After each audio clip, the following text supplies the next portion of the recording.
안녕하세요. 좀 어둡나? 좀 문을 닫아볼까요? 좀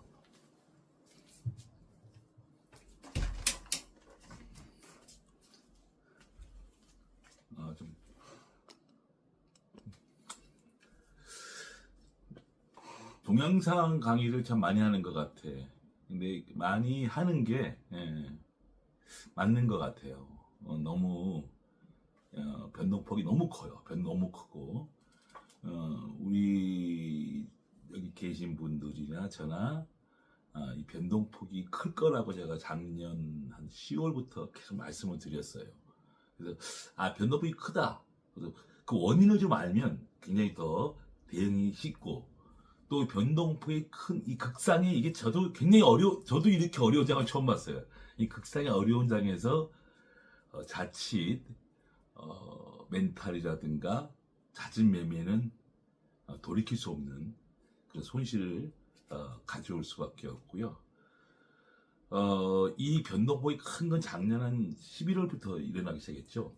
AI 버블론 나올 때 삼성전자가 이제 5만 원에서 12만 원 갔다가 8만 원까지 떨어질 때, 그때 제가 또 긴급 시황을 했죠. 그 버블로, AI 버블 나올 때 버블 아니다. 삼성전자, 하이닉스는 그때 삼성전자가 이제 9만 원까지 떨어졌죠. 하이닉스가 이제 50만 원까지 떨어졌을 때, 실적이 좋은 회사가 30조, 50조라는 회사를 갖다 액면가 5천 원짜리를 50만 원 갖다는 이유로 버블이라 그러면 대한민국 상장 기업은 전부 버블이다. 버블이라는 단어는 실적이 없을 때 올라가는 버블이라고, 예를 들어서 버블닷컴 때 자본 잠식, 적자, 부도 직전의 회사들이 주가 10배, 20배 올라갈 때 그게 버블이지. 이익이 30조, 50조, 액면가 5천 원짜리가 이렇게 세계적인 기업을 두세 배 올랐다는 이유로 버블이라고 하는 거는 도대체 어디서 나온 단어냐. 바이오나 2차전지 혹은 부실주, 저가주, 테마주도 10배 올라갈 때는 가만히 있다가 이익이 엄청나게 올라갔다, 2배 올랐다, 3배 올랐다는 이유로 버블이라고 다 쓰는 사람들은 어떤 사람들이냐. 그래서 우리는 그 당시에도 증권주랑 반도체주를 계속 가져가는 쪽으로. 또 그 이후에 제가 또 동영상을 많이 할 수밖에 없었죠. 일본에 갔을 때 또 왜 미래증권이 5천 원짜리가 2만 5천 원 갔다 2만 원까지 떨어질 때 또 뭐 이상한 얘기 나올 때 내가 일본 홋카이도에 있을 때 제가 또 카톡했죠. 매수 기회다 하고 또 그랬던 기억이 나고, 이란전이 또 이란사 때 터졌을 때 제가 정말 오랜 시간 동안 강의를 했죠. 두세 시간 동안 과거의 전쟁의 역사를 쭉 설명하면서 그리스 사태나 걸프전, 2차 세계대전, 여러 가지 전쟁을 통해서 전쟁이 일어났을 때와 끝났을 때 주가는 항상 폭등을 했다.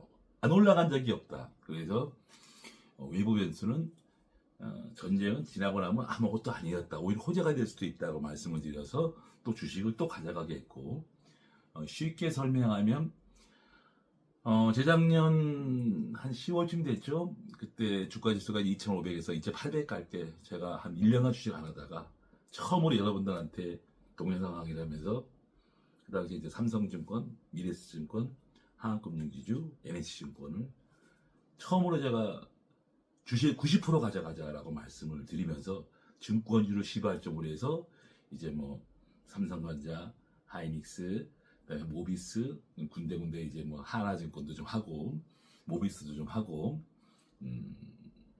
LI넥슨도 조금 하고, 포스코이도 조금 하고, 1년 내내 2년 동안은 계속 저희 주식을 90% 가져갔습니다. 주로 반도체와 증권주를 오른쪽 왼손에 들고 그 외종을 했죠. 넘어갈게요. 즉 변동성이 많은 시장을 이야기해야 되는데 왜 옛날 얘기를 왜 하느냐. 과거를 알아야 돼요. 그러면 왜 데이빗은 2년 동안 계속 주식을 90% 가져가게 했고, 저가주, 부실주, 테마주, 바이오주, 2차전지주, 코스닥을 하지 말고 이익 나는 주식만 끝까지 가져가라고 했을까? 그것도 설명을 좀, 이 버블에 대해서 이 주가의 그 뭐 변동폭이 큰 이유를 설명하기 위해서 이걸 하는 거예요. 그래서 저희가 근 한 1년 반, 2년 동안을 주식을 거의 90% 이상, 100% 이상 현재까지 계속 제가 가져오게 했고, 지금도 저희는 90% 주식을 가져가고 있는 중입니다.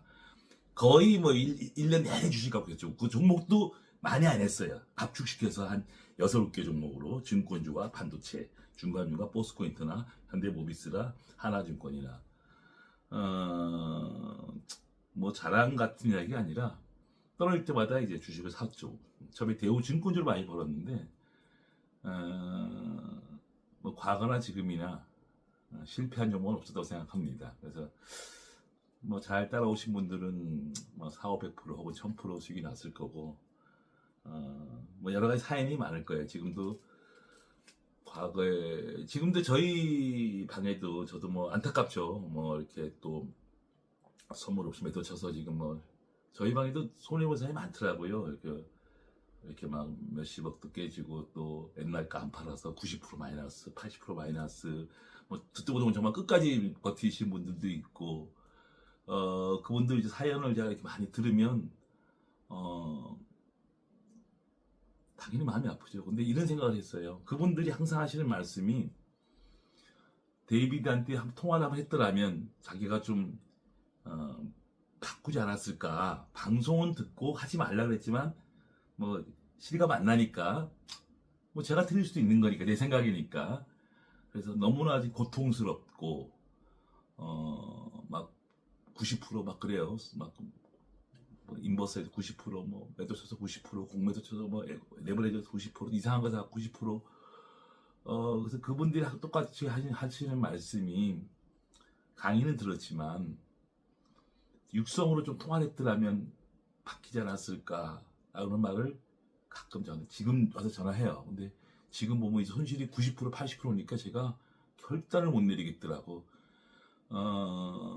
그런 일이 있을 때마다 제가 뭘 느꼈냐면 그분들이 하시는 말씀이 바쁘실 것 같고 아무 상관도 없는 일면식도 없는 사람한테 전화해서 물어보기가 미안해서 라고 그래서 본인들이 그렇게 했다 그러는데 여러분 미안해하지 마세요. 돈이 10억이 5억이 날아가는데 무슨 미안한 게 어디 있습니까? 저한테 물어보고 같이 의논하고 그래서 깨졌더라면 들어오라는데 데이빗은 하지 말라고 했는데 되게 하고 싶어. 그러면 통화를 했더라고. 좀 더 만나서 얘기했더라면 어제 제가 설득을 해서 안 했을 수도 있고 조금만 했더라면 큰 돈을 안 날 수가 있었던 거죠. 그렇죠? 뉴스 방송에서는 뭐 4,000포인트 고점이다, 뭐 이게 고점이다, 그러니까 자꾸 매도 치고 선물 공매도 치고 레버리지로 매도 치고 막 그러니까 막 삼성전자 쳐서 뒤지고 하이닉스 쳐서 뒤지고 그냥 주스에 뒤지고 매도 쳐서 뒤지고 공매도 쳐서 뒤지고 저희 방에도 꽤 있었어요. 근데 최근에 전화를 하면서 장문의 편지와 제가 이런 이야기도 원래 하면 안 되지만 제가 누구지 이야기 안 하니까 저는 안타깝죠. 죄송하죠. 정말 저한테 한 통화 전화해서 조금 더 이야기를 하다 보면 물론 할 수도 있어요. 그냥 기회가 한 번 더 내가 막을 수 있는 기회를 줄 수 있는 거죠. 인간은 욕심의 동물입니다. 이게 게임 홀짝 게임 한두 맞으면요 또 하게 돼 있어요.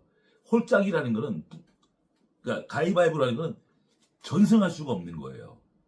한두 번 지게 돼 있어요. 가위바위보를 100번 하면요 100번 다 이기는 경우는 없습니다. 한두 번 질 수 있어요. 그게 거덜나는 거예요. 한두 번에서. 주식은 손절매가 되지만 이 레버리지나 이런 것들은 한번 떨어지면 급속하게 떨어지기 때문에 한 번의 실수가 다 날아가는 거예요. 그러니까 우리는 지는 게임, 그 지는 게임이라고 보면 되죠. 여러분 주위나 제 주위나 선물 옵션 공매도 혹은 뭐 인버스 이렇게 막 곱하기 해서 물론 먹은 사람도 있는데 또 그걸 또 하거든요. 그래서 결국은 여러분 주위나 제 주위나 번 사람이 아무도 없어요. 아무도. 제가 이런 이야기를 자꾸 하는 이 얘기가 여러분 지금도 여러분 재산이 날아가고 힘들 거 있으면 저한테 전화하셔야 돼요. 어떤 분은 수수료가 얼마냐고 그러는데 수수료 안 받을 때 걱정하지 마세요. 미안해서 미안할 필요 없어요. 여러분 돈이 깨지는데 몇억이다가 몇십억이 날아가는데 지금 미안한 게 뭐가 있습니까? 제가 여러분 똑똑하다는 건 아니에요. 제가 여러분보다 좀 낫다는 거는 그러한 사람들을 많이 만나봤기 때문에 결국 그러한 게임은 무조건 진단한 거 제가 가르쳐 줄 거예요. 가르쳐 주면 그분께서 그래도 하겠다 그러면 한 번의 기회가 그래도 있었자 건너뛰기잖아. 확인하고 왔기 때문에 들어오라는데 모르고 했는데 다 날려보세요. 아, 이제 후회. 이제 하면 안 되겠다 알았어. 근데 10억 날렸는데 10억 날리기 전에 알았으면 10억을 세이브 할 수가 있지 않습니까? 그렇죠? 그게 안타깝다는 겁니다. 제가 또 걱정하는 거는 제가 혹시 제 종목들이 운 좋게 많이 맞았던 거지 제가 실력으로 제가 전승할 수 없는 저는 전승을 못해요. 여러분들은 제가 찍는 것마다 올라간다고 생각하는데 절대 그렇지 않아요. 어디 데이비스 팔고 나면 꼭 떨어지더라. 제가 팔고 떨어지는 게 아니라 저는 안 올라가면 저는 파는 스타일이에요. 그러니까 당연히 떨어지죠. 그렇죠? 그러니까 여러분들 만약에 저한테 100% 승률, 90% 승률을 원하신다면 절대 이 방에 계시면 안 돼요. 저는 100% 90% 승률을 할 수 있는 사람이 아니에요. 저는 보통 사람이고 일반적인 사람이에요. 저는 운영을 하는 것뿐이지 100%의 승률은 없는 거예요. 그럼 당신은 어떻게 2년 동안 주식 올라가는 걸 팔지 말고 계속 갖고 있으라 했냐? 뭔가 아니까 그런 거 아니냐? 그렇지 않습니다. 올라가는 주식이니까 그냥 안 판 것밖에 없는 거예요. 지금도 그렇고. 물론 그 뿌리는 실적과 위대한 기업이고 기업장벽이 있는 좋은 기업 선택한 거였고 실적 위주로 했기 때문에 실적 좀 맞은 것뿐이지 제가 찍은 것마다 올라간 건 절대 아니었습니다. 앞으로 저는 못 맞힐 거예요. 다만 제 원칙대로 올라가는 건 안 팔고 떨어지는 건 팔고 그러다 보니까 제 종목이 계속 올라간 것밖에 없는 거예요. 뭐 최근에 증권주도 있어요. 못 올라가고 있지만 한 1년 동안 정말 많이 올랐었죠. 여기 새로 오신 분들이 저한테 뭐 사야 돼요? 뭐 작은 만큼 뭐 사야 돼요? 자꾸 물어볼 때마다 정말 걱정돼요. 많이 걱정되고 또 이렇게 변동폭이 이 큰 변동폭에서 공포심을 느껴야 되는데 지금은 데이비님 뭐 사야 돼? 뭐 사야 돼? 물어볼 때 여러분 이 변동폭이 아주 큰 거는요 굉장히 무서운 거예요. 하루에 오늘도 보세요. 오늘도 뭐 300~400포인트 왔다 갔다 하잖아요. 어떨 때 하루에 10%가 올라가 10%가 올라가고 10%가 빠져요. 그럼 합이 20%예요. 그 대형주가 뭐 코스닥가 말할 것도 없고 이런 장은 저는 본 적 없어요. 올라 1% 특별한 거 빼고는 뭐 10% 올리기가 하루에 별따기인데 매일 10% 5%씩 하루는 20%까지 될 때가 있어. 보통 10%야. 그 대형주가 코스닥에는 이해를 하겠어. 변동폭이 큰 거를 자랑이 아니라 제가 작년 9월부터 이야기했죠. 지수가 높기 때문에 4,000포인트 넘었기 때문에 변동폭은 매우 클 것이다. 그러나 우리는 계속 레츠고다. 지수를 논하지 말자. 갈 때까지 간다. 끝까지 팔지 말라는 말을 계속했는데 강의 때 있습니다. 지금도 저는 이런 생각을 합니다. 이 변동폭이 지금보다 더 커질 수가 있어요. 구조가 그렇게 되어 있습니다. 그러면 변동폭은 다 위아래를 먹으면 되지라고 말하는데 그거 굉장히 어려운 거예요. 만약에 변동폭으로 고점하고 저점 사는 사람이 있다면 그거는 있을 수는 있어요. 사기꾼 빼고는 없습니다. 변동폭이 크잖아요. 절대 수익 많이 못 내요. 주식이 미국처럼 이렇게 꾸준히 올라가면 100%, 1000%도 내는데 우리가 그동안 증권주 이렇게 벌었잖아요. 삼성전자랑 이렇게 올라가면 많이 보유한 사람도 하루에 20%, 10% 빠지면 다음날 반등할 때 안 팔 수가 없어요. 물량을 뺏기가 돼 있고 또 마음 약한 주리들은 폭락하면 또 팝니다. 올라가면 쫓아갑니다. 거꾸로 하면 누구나 다 거꾸로 할 수밖에 없어요. 공포감 때문에. 그냥 작살나는 거예요. 변동폭이 큰 장은 암만 주가가 올라도 수익을 많이 못 내요. 왜냐하면 내가 주식을 10억 갖고 있는데 그 종목이 하루 20% 빠졌어. 어떻게 잠을 잡니까? 그 좋은 주. 근데 다음날 5%, 10% 올랐어. 팔 수밖에 없어요. 그랬더니 계속 지그지그로 계속 올랐어. 왜? 인간은 욕심의 동물이기 때문에 변동폭이 크면 큰 수익을 낼 수가 없습니다. 그거는 어쩔 수가 없어요. 그래서 변동폭이 크다는 거는 굉장히 우리 수익률에서 지대하게 안 좋은 거예요. 왜 이렇게 덥지?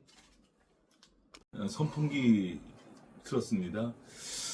제가 혼자 강의 안 하고 누가 질문을 던져주고 제가 답변하면 굉장히 강의가 수월하게 갈 텐데 뭐 그래도 그거는 뭐 중요한 게 아니죠. 제가 생각하는 바를 여러분께 전달하는 게 더 급하니까 제가 말이 좀 빠를 거예요. 왜냐하면 제가 여러분들한테 전달하고 싶은 말은 너무 많고 너 할 말은 너무 많은데 전달을 다 하고 싶다 보니까 말이 빨라지는 거야. 뭐 여러분들이 강의를 원해도 저는 강의에 그렇게 책자 같은 게 필요 없어요. 할 말이 너무 많기, 왜 할 말이 너무 많기 때문에 제가 여러분들한테 드리는 말씀은 뭐 책에 있는 것도 아니고 뭐 어떤 원칙도 아니고, 근데 이거는 사실이죠. 제가 45년간을 지켜보면서 사례 분석, 많은 사람들을 봤을 때 한치의 오차 없이 똑같은 일이 계속 벌어지고 있는 거예요. 자, 과거나 지금 현재나 미래나 같은 일이 계속 벌어지고 있어요. 똑같은 일이. 종목은 바뀌는 뿐이야. 깡통 만난 사람은 계속 깡통이야. 지수가 10,000포인트, 20,000포인트가 깡통이야. 중간중간. 이번에도 주가는 8,300인데 깡통 모자가 굉장히 많이 났습니다. 저번에 떨어질 때는 하루에 2조가 날라갔대. 담보 부족이 2조가 발생했대. 반대 매매가. 저번에도 3조. 수많은 구자들이 깡통을 맞고 있어요. 아니 이틀 만에 20-30% 떨어지고 3일 만에 반통하는데 깡통 안 맞을 수가 있나? 레버리지는 다 깡통이지. 한 번의 실수가 다 깡통인데 그 깡통 맞는 사람들의 몇몇은 계속 같은 사람이에요. 바뀌지 않아요. 거기에 몇 명이 또 들어와. 그러면 또 그 사람도 계속 명단이 계속 주가 폭락하면 그 명단이 그대로 올라와. 절대 바뀌지 않아. 돈을 또 들고 와. 그 명단이 거의 똑같아요. 새로 들어오죠? 똑같아.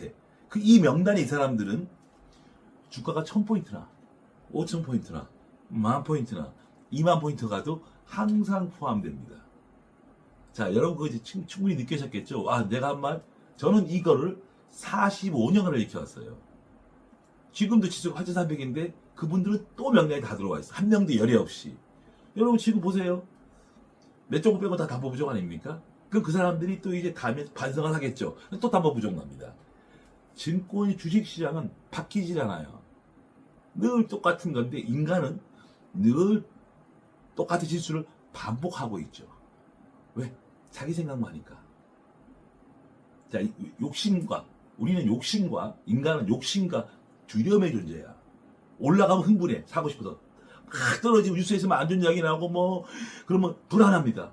그 똑같은 일을 인간은 계속 반복하는 거예요. 왜? 두려움과 욕심 때문에.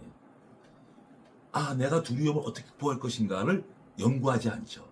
내가 막 욕심 많은 걸 어떻게 욕심을 줄이고 안정대출할까 생각하지 않죠. 또 욕심만 이번에 한번 찍어서 3배짜리 10배짜리 이것만 똑같은 일 반복하고 있고, 이게 폭락하면 뉴스에서 그거는 회사 가진 게 없고 자본 잠식이고 적자가 나고 안전이 다 나면 그 사람은 식은땀 치르면서 1년, 2년 기다리다가 담보장 나면 결국 팝니다. 물론 팔고 나서 그 주가는 또 부도가 나긴 나지만, 그럼 그 사람은 똑같은 일을 또 반복하는 거예요.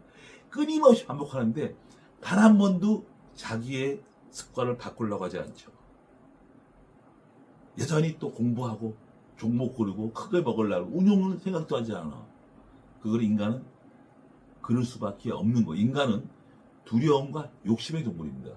어떤 종목을 샀는데 분명히 그때 좋다는데 갑자기 방송에서 요새 증권주가 수수료가 줄고 정책이 많아서 적자가 나고 그거 매일 하고 계속 주가 떨어지잖아요. 버틸 사람이 없어요. 그리고 어느 날 또 이게 하족 갇히고 그래요. 10% 떨어지면요. 보통 사람은, 인간은 두려움의 동물이잖아. 그걸 팔 수밖에 없어요. 팔 수밖에 없습니다. 그건 저도 다 똑같아요. 또 계속 올라가잖아. 그게 아무것도 없는 인간 살 수가, 뉴스에서 요새 바이오가 어떻고 2차전지가 어떻고 정치 테마주가 어떻고 이재명 테마주가 어떻고 그러면 매일 올라가. 올라가면 내 상칠 것 같아. 결국은 누구나 그걸 사게 돼 있어요. 그럼 결국은 또 거덜나죠. 그러면 간단한 거예요. 그거를 안 하면 되는데 인간은 똑같은 일을 또 반복하고 있어요. 여러분들 매매하는 거 습관, 여러분 스스로 한번 고민해보고 또 고민해보세요. 주식을 멀리 생각하지 마시고 내가 어떻게 그동안 운영했나를 정말 깊게 한번 생각하시면 답이 나올 겁니다. 그거 하시고 주식하면 훨씬 잘할 수 있으세요. 내가 종목을, 데이비님 뭐 사야 돼요? 언제 팔아야 돼요? 이게 무슨 의미가 있겠습니까? 저 없으면 또 거덜날 텐데. 내가 그동안 많은 깡통과 손해를 봤을 때 이걸 내가 어떻게 탈피할 수 있을까? 내 자신을 정말 깊이 깊이 반성 고민 한번 해보세요. 맨날 누구 때문에, 뭐 트럼프 때문에, 전쟁 때문에, 뭐 서브라이브 때문에, 구이태 때문에 핑계대지 마세요. 그러한 것들은 오히려 주가를 더 상승을 시키는 원동력이 됐던 거야. 근데 깡통하는 사람들의 습관은 하나같이 자기 반성을 안 해. 여러분, 다시 한번 여러분들 생각하세요. 내가 어떻게 그동안 매매했는가? 내 돈을 어떻게 했는가? 내가 방송 보고 그냥 들이찍은 거 아닌가? 책도 안 보고. 그냥 옆에 사람한테 산 게 아닌가? 떨어지면 나는 안 팔어. 10년 번 이렇게 이런 바보 같은 행동을 했는가 아닌가? 다시 한번 반성하셔야 돼요. 나는 3번 사면 20년까지 손해 안 보면 끝까지 안 팔지. 자식 물려줄 거야. 이게 자랑입니까? 나는 손해보고 못 팔아? 이게 자랑입니까?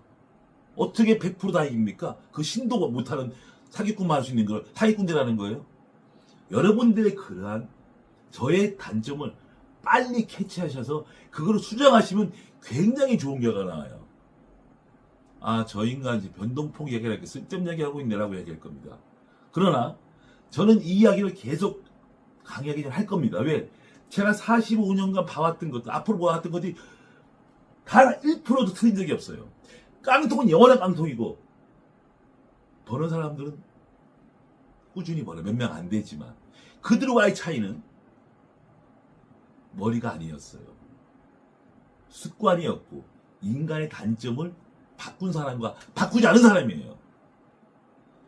관망 그랬더니 현금도 관망하면 이자 아깝다. 난 찍어야 되겠다. 찍으세요. 결과가 어떻게 됐겠습니까? 나는 현금도 못 버티네.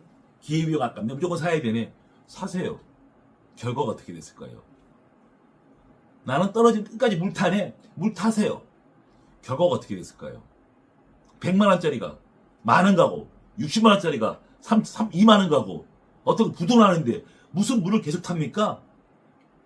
포스코지 같이 어마어마하게 좋은 기업도 2000년대에 77만 원짜리가 지금도 50만 원, 40만 원밖에 안 하는데 뭘 믿고 30년, 20년 자식까지 물려주고 그것부터 반성하라는 거죠.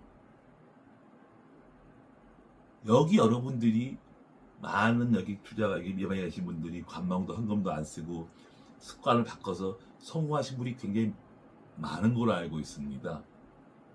그분들은 평생 동안 돈을 벌 수 있어. 왜? 본인의 잘못을 뉘우치고 바꿨잖아. 근데 지금도 그거 안 바꾸고 뭐 사야 돼요? 언제 팔아야 돼요? 걱정됩니다. 현금 들고 나는 못 기다리네. 나는 못 기다리. 그거를 바꾸셔야 돼요. 나도 기다릴 수 있어. 나는 현금 들고는 절대 못 가. 무조건 사야 되네. 기회비용. 나는 못 고쳐. 왜 못 고쳐요? 고쳐야 됩니다. 나는 떨어지면 죽어도 못 파네. 왜 못 팔어? 바꾸셔야죠. 안 팔다가 10분에 들고 거들라 깡통 맞는데 그게 자랑입니까? 그러한 것들을 먼저 고치시고 그리고 제 강의 들으세요. 넘어갈게요. 오늘 차 타고 오면서 물론 강의 준비 안 했습니다. 굉장히 많이 고민을 했어요. 2년 동안 주식을 90% 가져가게 했는데 삼성전자, 하이닉스, 증권주 뭐 등등등등 이 변동폭이 큰 장세에서도 이 위험한 장세에서도 제가 여러분들한테 주식을 90% 가져가십시오라고 말을 할 수 있나 없나를 엄청 고민했어요. 결정됐습니다. 90% 가져가십시오. 주식 90% 가져가는데 제가 앞으로 매도를 하면 사진 않을 거예요. 자, 특별한 경우 빼고 지금 90% 주식 가져가는데 맞어? 90% 주식 가져가는데 어느 순간 제가 종목을 팔게 할 거예요. 아니면 급등할 때. 그러면 그거 팔고 현금이 생기면 또 안달하겠죠. 저한테 안달하지 마세요. 앞으로 자연스럽게 현금이 많아질 겁니다. 즉 저는 변동폭이 크지만 꺾였다고 생각하지 않아요. 물론 종목별로 다 꺾였죠. 코스닥 꺾였고 건설이 꺾였고 지금 신자가 종목이 지금 롯데캐피탈 다시 6만 원 왔어. 신자가 종목이 속출하고 있습니다. 신자가 종목이 2,500, 3,000포인트 시도 안 돼요. 속출하고 있어.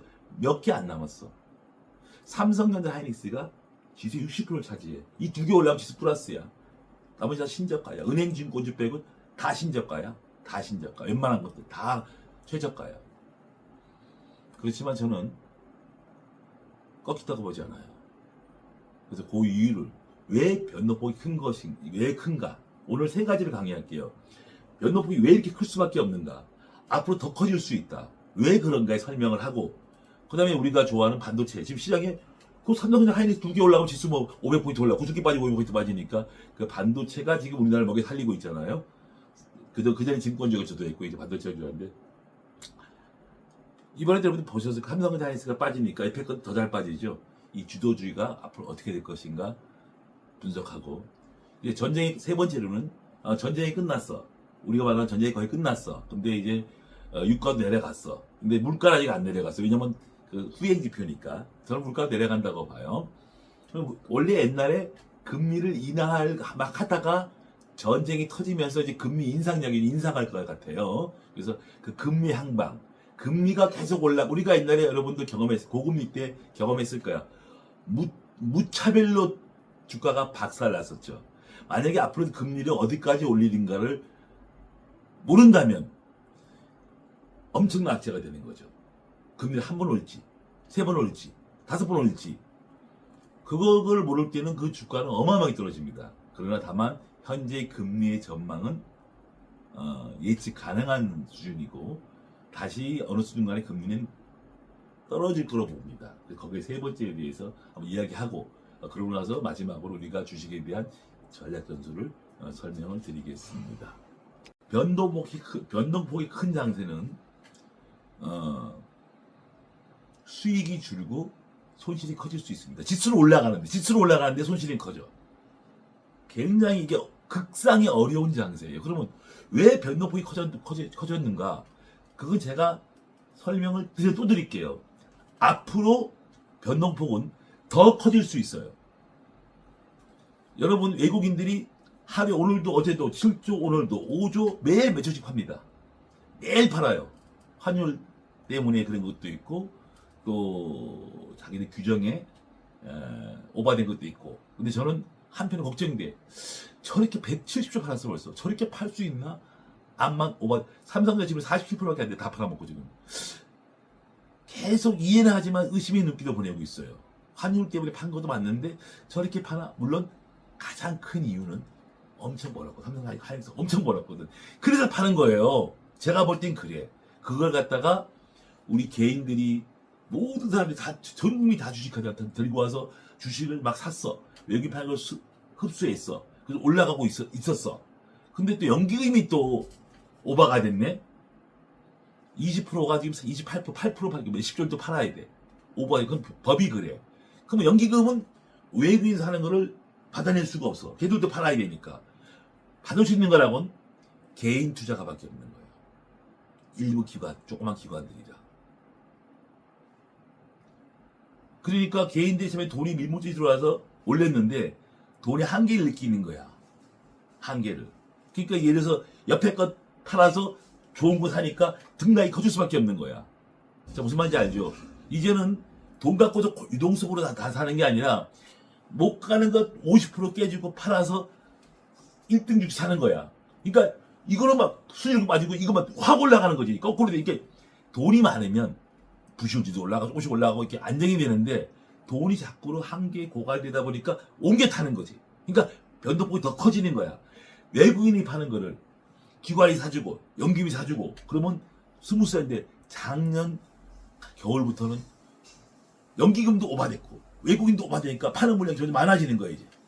근데 그때는 개인들이 막 사니까 그래도 변동폭이 한 7, 8%인데 이제는 돈이 떨어지니까 점점 커지는 거야. 주식은 상승장인데 실적이 좋으니까 여러 가지 여건 좋은데 수요는 자꾸 나빠지는 거지. 기반은 모든 국민이 주식하는데 외국인은 파는데 연기금도 이제 주식 팔아야 돼. 그거를 개인이 받아주는 거야 이제.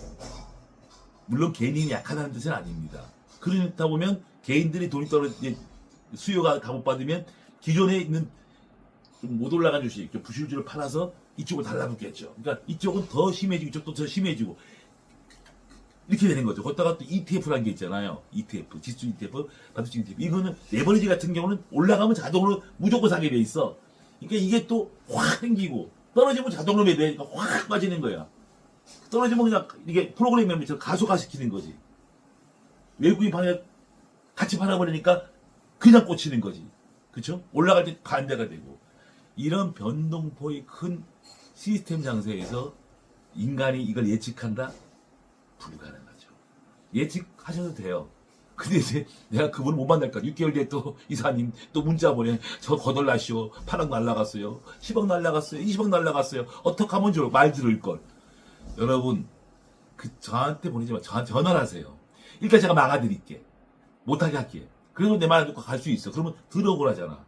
제가 못하게 막을 자신은 있거든. 그러면 그 10억, 그 20억, 그 5억 안 날려도 되잖아. 왜 그 돈을, 피카소 돈을 날립니까? 날리고 느끼면 뭐할까? 날리기 전에 그 돈을 보호하면 얼마나 좋겠어요. 저는 여러분들한테 그거를 알려주는 거예요. 그 돈 날리지 말아달라고. 안타까워서. 넘어갈게요. 이뻐. 제가 45년을 주식하면서 제가 참 좋아하는 말 단어가 하나 있습니다. 혁명. 주식시장 혁명이 일어나더라고요. 근데 그 혁명이 너무 자주 일어나. 정말 어마어마한 혁명들이 많이 일어나요. 옛날에 버블닷컴 때는 뭐 100배씩 올라가니까 다 부도나고, 또 증권주가 IMF 끝나거나 증권주 20배, 100배씩 오르고, 이러한 또 얼마 전에 또 2차 전지만 올라간 적이 있었고, 또 얼마 전에 방산중 여러분들, 현재 일어나는 일들이 새로운 게 아니에요. 과거에도 100배짜리 몇십 배짜리 수도 없이, 제가 에코프로 아까 카톡방에 썼지만 20% 먹고 말했더니 6개월 만에 30배가 올랐잖아요. 그 한 종목으로 40억을 벌 뻔했고, 일진전기를 몇만 주 갖고 있었거든. 안 팔았으면 또 한 50억 벌 뻔했고, 몇백억 벌 수 있는 찬스가 굉장히 많았던데, 이 변화가, 여러분 기억나? 주가 폭 나갈 때도 10배짜리가 엄청 나왔잖아요. 일진전기, 오스테인프런트, 파크시스트 장난볼 때도 여러분들 기억날 거야. 얼마나 많은 좋은 종목이 나옵니까? 다만 이번에는 대형주가 오르다 보니까 지수가 오른 것 뿐이야. 즉, 증권시장은 새로운 역사를 계속 쓰고 있어요. 새로운 역사. 우리가 보지 못한 역사를 계속 쓰고 있고, 이게 혁명이라는 거죠. 10배짜리가 수도 없이 나오는 거 장난. 10배짜리 나오는데 우리가 왜 그거를 다 수익을 못 내느냐. 습관 때문에. 인간의 욕심. 잘라먹는 거. 조금 먹으면 20% 먹고 홀랑 팔고 10% 먹고 홀랑 팔고, 떨어지면 안 팔고. 그게 떨어지는 게 또 그냥 떨어져. 끝까지 떨어져. 98% 마이너스. 보통 70% 마이너스야. 근데도 아들 주는데, 과연 내가 오른 이게, 근데 아들이 봤더니 아버지 부도났는데 어떻게 해요? 너는 손자 죽어라. 과연 이게 옳은 전략인지, 무조건 들고 있는 게 좋은 전략인지. 사람이 바뀌고, 문화가 바뀌고, 생각이 바뀌어서 상장개비에 10년 일하면 80%가 뒤바뀌는데, AI 시대, 로봇 시대, 이제 막 시대가 너무 빨리 바뀌어. 옛날에 컴퓨터 시대. 뭐 계속 바뀌잖아. 근데 옛날식으로 주식에 제가 입사할 때 상장기면 80%가 없었어요. 80%가. 근데 옛날식으로 아들 물려주면 뭐 할 거야? 다 휴지인데. 그쵸? 우리 스스로 반성해 보자고요. 새로운 역사에 적응하지 못할 사람들은 심도 있게 본인 반성부터 해야 되고요. 종목을 주식을 하기 전에 한 2달 동안 계속 본인에 대해서 고민하세요. 나는 뭐 잘못한 게 없대. 이게 제일 잘못한 거야. 트럼프 때문에 떨어졌고, 누구 때문에 떨어졌고, 그게 잘못된 거야. 구해 테러, 빈라덴이 쌍둥이 밀 때 봐서 주가 폭락했대. 무슨 말씀 하세요? 그리고 주가가 얼마나 올랐는데, 그다음부터. 모든 건 내 잘못이야. 나의 단점만 체크한다 그러면 여기처럼 쉬운 데가 없어요. 생각을 잘못하면 마귀소굴이 되는 거고, 생각을 건전히 하면 황금의 땅이 되는 거죠. 제가 제 친구들한테, 야, 올라가는 거 팔지 마. 끝까지 가져가. 그거 안 팔아서 돈 버는 되게 많아요. 주식은 존나 못하면서. 근데 한 10배 먹어 지가 잘한 줄 알고 있어. 내가 올라가는 거 배팅해서 끝까지 팔지 마라 했더니 7배 먹은 거야. 이번에 8배 정도 먹은 거야. 착각하고 있어. 지가 한 줄 알고 있어. 걔는 그렇게 할 능력이 없는 애거든. 내가 시킨 한 거밖에 없는 거야. 내가 내비두지. 교만해지지. 또 거덜나지. 또 거덜나지. 저는 딱 보면 알아. 어떻게 될 건가 알아요. 물론 내 옆에 있으면 내가 보호해주지. 막 좁혀서라도 내가 멱살 잡고 끌고 다니지만, 내 손을 벗어나서는 거의 제가 틀려본 적이 없어요. 변동성이 이렇게 하루에 대형주가 어떨 때면 10% 빠지고 10% 올라. 20%야. 다음날 빠지면 신용 깡통나. 5일 만에 LG전자 40만 원 갔더니 열흘 만에 20만 원가? 반토막 나 깡통이지 뭐. 이런 험악한 장에서, 변동이 큰 장에서 나는 이 빠져 사서 오를 때 팔고 놀고 자빠졌네. 깡통이지 뭐. 그렇게 자신한 지금 뭐 그건 무슨 틀린 거야. 이 변동 장세를 두려워해야 돼. 이걸 두려워하는 게 진짜예요. 지나가는 시와 금요일날 2000년 샀으면 어저께 왕창 먹고 15% 먹고 파는 건데 돌고 자빠졌네. 80만원짜리가 60만원짜리가 3만원에서 36만원 갔어. 2년 만에 반짝을 어떻게 맞춰 그거를. 그런 교만. 그럼 내가 그래야지 속으로 그러지. 너는 영원한 깡통이다. 여러분 2년 내내 떨어지 하루 한 번 상한가 들어갔어. 그거 어떻게 맞춰요? 올라도 기별도 안 가기 20분의 1이야. 10분의 1이야. 아직까지. 그런 말 들 때마다 나는 속으로 웃어요. 아이고 인간아 너는 주식하지 마라. 어제 샀으면 먹었대. 여러분 변동폭이 하루에 10% 이렇게 왔다 갔다 한 장은요 굉장히 두려운 장세예요. 프로들도 죽습니다. 미국처럼 꼬여이 흘려야 되는 거예요. 변동폭이 크면 결과적으로 사서 올하면 되지. 말은 맞지. 한번 해보세요. 해서 깡통 맞았어요. 이사님 말 들을 거 10억 다 날리고 왜 내 말 들어 달리기 전에 들었어야지. 변동폭이 크다는 거는요 수익도 많이 못 나. 자 내가 삼성전자를 들고 있는데 그동안은 잘 가서 이렇게 하다가 어느 날 갑자기 막 위아래로 흔들려. 그럼 내가 삼성전자를 한 10억 사놨는데 하루에 막 1억씩 날라가. 다음날 또 1억 올라가. 그럼 주식이 많은 사람은 불안해서 발을 팝니다. 너무 안정적이지 않으니까. 근데 이게 또 올라가. 물량이 털려서 이익을 많이 못 내고 또 매도 갖고 있을 단타 치는 사람들은 또 떨어지면요 끝없이 떨어지지 알고 있어요. 바람 잡으니까. 그럼 또 바닥에 팔아. 그럼 다음날 또 올라가. 그럼 쫓아가. 그럼 또 다음날 떨어져. 근데 결국은 대부분이 그래서 또 거덜나는 거죠. 자 올라가는 잘하는 사람들도 잘라먹기 때문에 수량을 털리기 때문에 이익이 덜 나고 또 이 잔머리 쓰는 사람들은 빨리 아웃되지요. 그러니까 이래저래 수익률 줄고 깡통도 많이 맞고. 그래서 지금 수많은 사람 깡통 맞는 이유가 그 잔자리보에 다 깡통 맞는 거야. 이 변동폭에서 가장 슬기로운 전략은 가만히 있는 겁니다. 가만히 있는 거예요. 인간은 주식을 100% 예측할 수 없어요. 한 번 걸리면 죽습니다. 포트폴리오 1등 주식 포트폴리오에 놓고선 가만히 있으면 내 돈은 크게 줄이지 않아요. 이 변동 큰 장에서 여러분 주가가 200포인트 하루에 400포인트 올랐어. 올라오는 거 보세요. 오르는 거 200개 떨어지는 거 800개야. 이게 계속 이어지고 있는 거야. 어떻게 이겨요? 어떨 때 올라가는 게 12개야. 떨어지고 1000개야. 지수는 플러스야. 그럼 변동이 심한데 먹을 거 없네요. 왜 먹을 게 없어? 덜 먹으면 되지. 변동폭이 크다. 변동폭이. 지금 심리가 뭡니까?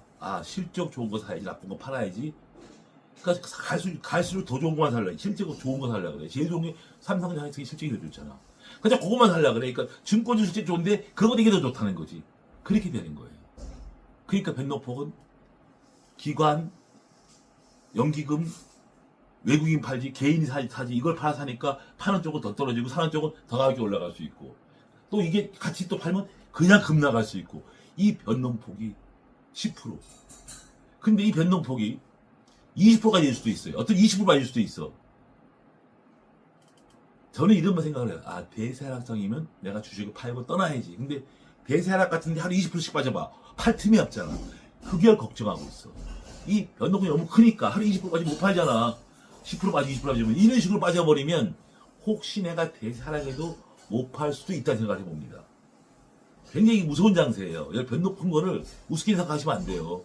저도 이렇게 큰 걸 처음 봤어요. 대형주가. 조갑지수가. 근데 이게 더 커질 수가 있어요.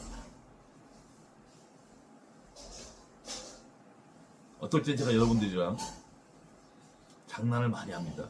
주식 안 보고. 왜? 왜 안 보는지 여러분들 기억 안, 제가 그걸 보면 살까봐 어떻게 하면 주식을 안 살려고 제가 안 보려고 그래요. 계속 잡담하고 나가서 바람 쐬고 담배 피고 와요. 여러분이 놀라 그래. 왜? 더 이상 안 살라고. 나는 충분히 1등 주식 맡고 있기 때문에 나보다 피해가 별로 없어. 더 사면 스트레스 받아. 변동이 크면 나도 못 버텨. 그래서 포트폴리오 놓고서 이 시장 안 보려고 합니다. 아, 빠지면 남도 뒤져. 나는 덜 빠지지. 내 건 덜 빠지니까. 그쵸?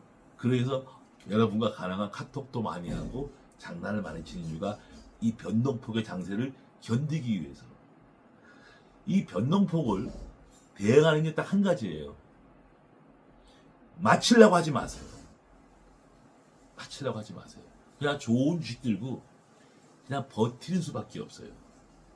수익률 별로 안 나올 수 있죠. 그러나 좋은 점이 있죠. 내 돈을 보호할 수 있죠.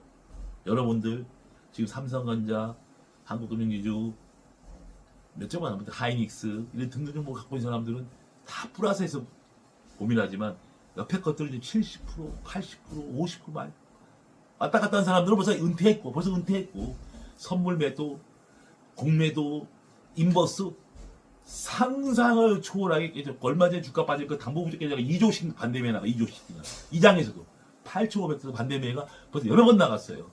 왜? 신저가가 한두 개입니까? 신저가가 한두 개예요. 엔킴이 60만 원짜리가 지금 어제 상처에서 3만 원 됐어. 상한가치 치고 3만 원이야. 20분의 1. 미래나노텍. 보통 뭐 90% 80% 마이너스야. 깡통을 어떻게 안 맞아요?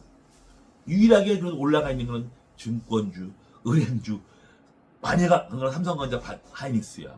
그 외에는 먹은 게 뭐가 있어요? 근데 앞으로도 그럼 많이 빠진 게 올라가겠지. 물론 한 번씩 반등해. 한 번씩.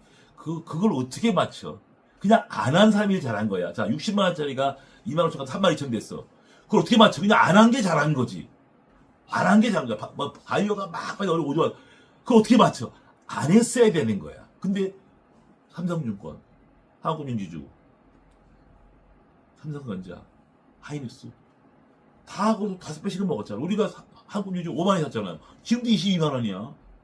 삼성전자 제가 8만 원에 샀잖아. 지금도 30만 원이야. 다 삼성증권 우리 4만 원에 샀잖아. 지금도 11만 원이잖아. 다 남았잖아. 그래도 3배씩은. 저쪽은요 못 오르고 계속 빠져 못 오르고 그냥 종합해서 2,000포인트밖에 안 돼. 자, 우리는 올랐다가 쉬지. 저쪽은 아예 오르지도 못하고 떨어지고 있는 거야. 그러면 이쪽에 있는 사람들은 자 어떻게 해야 되느냐? 아, 요거를 팔고 사고 못합니다. 가만히 있는 게 내 돈을 지키는 길이에요. 지수는 8,500 별 빠지는 것도 없잖아. 내일 또 오를 수 있죠. 저는 큰 흐름은 상승을 다 한다고 봐요. 자, 거기에 대해 설명을 좀 하겠습니다. 그래서 이 변동폭이 큰 장세에서는 가만히 있는 게 장땡이다. 애플에서 뭐 창시 메모리 거 산다고, 중국 거 산다고 뭐 미국 정부에 건의했다 그러고 소송도 걸었대요. 가격 너무 올린다고 다라 소송도 걸었다는데 걸거나 말거나 이게 뭘 뜻하는 거야? 반도체 호황을 내가 저번에 강의 때 얘기했지. 반도체 계속 호황할 것이다. 이 호황을 의미하니까 반도체가 워낙 비싸니까 좀 싸게 살라고 별짓을 다 하는 거야. 모든 미국의 빅테크의 업체들이 또 증자까지 해요. IPO 상장까지 해. 막 증자 막 합니다. 왜 증자하는지 아세요? 반도체비 사들이 확보하려고. 그래야지만 AI 사업을 할 수 있으니까. 창신 중국 메모리 반도체 미국 중국에서는 거기도 중국 거 좀 중국에다가 팔아야 되기 때문에 그것도 좀 줄 물량이 별로 없대요. 근데 그게 주면 뭐 할 거야? 성능이 우리보다 훨씬 떨어지는데. 떨어지고 미국으로 건너가면 관세부터. 그래갖고 현재 우리가 가격이 더 비싸다고 합니다. 거기도 우리보다 그렇게 많이 안 싸대요. 관세 붙기 때문에 가격이 더 올라가는데 우리보다 더 비싸야 되고 또 중국도 지네 거 주기 바쁘대. 반도체는 완전 공급 부족이에요. 3년, 5년 계약하고 있어요. 이 비싼 가격이에요. 그러면 공과잉은 없다는 거지. 최소 내년까지는 그냥 공짜로 돈 벌고 계속 버는 거야. 그런데 변수가 하나 생긴 거야. 증설을 팍 킨 거지, 이제 막. 지금 삼성전자 하이닉스는 증설 안 하고 있었어요. 용인 거도 뭐 4, 5년 뒤 완공이니까 뭐 천천히 하려고 그러는데 갑자기 국가에서 빨리 지어라, 속도전 뭐 그냥 빨빨빨빨 확 해서 그냥 국민들 확 바람 잡고.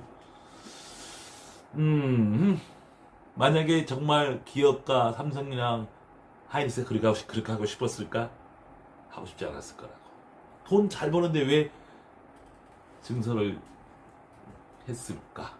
물론 그건 몇 년 대 일이야. 하지만 주식시장에서는 벌써 악재가 나왔네. 이거 분명하고. 저 같은 경우는 벌써 겁먹기 시작했어. 야, 올해까지 하고 절대 하지 말자. 반도체 뒤지겠다. 초보자들은 또 모르고 들어도 뒤지겠지 이제. 또 옛날에 하이닉스가 5만 원짜리가 100원까지 들어갔잖아. 삼성 30만 원짜리가 4만 원까지 들어갔잖아. 그 자금이 또 나올 거라는 저는 몇 년 뒤에 확신합니다. 반도체는 수요와 공급이에요. 수요와 공급입니다. 지금 마이크로소프트가 80% 수익을 냈어요. 영업이익률이. 뭐냐? 그만큼 수요가 탄탄하고 하이닉스 80% 수익을 내고 있어요. 삼성은 어마어마한 수익을 내고 있어요. 그 원인은 뭐냐? 공급 부족이에요. AI의 가장 필요한 게 뭡니까? 메모리잖아요. 오늘 강의 신청해 주신 분들 열심히 들으시고요. 강의 신청 번호 안 다신 분들은 절대 강의 보시면 안 돼요. 이거 도둑질이에요. 돈 안 내고 왜 참가하는 거랑 똑같은 겁니다. 번호 손에 기부세 했으니까 번호 다기 힘드실 거 아니에요. 그러니까 강의 신청 안 하신 분들은 들을 자격이 없는 거예요. 물론 들어봤자 저 별로 도움되는 강의도 없어. 그러니까 없으니까 듣지 마세요. 저는 그분들한테는 내가 있던 경험들을 절대 알려줄 밤이 털끝만큼도 없어. 오직하면 제가 돌대가리 강의방을 만들었겠어. 옮겨버리려고. 그동안 신청 안 하신 분들은 절대 그 방에 들어올 수 없어요. 왜냐하면 그건 제 마음이에요. 제가 여러분들 무료로도 하는 건데 내가 안 받겠다는데 왜 이렇게 말이 많아. 그죠? 반도체에 대해서 이제 좀 시황을 할게요. 아무래도 시장의 주도주니까 반도체 증권주, 그 다음에 금리에 대해서 설명하고요.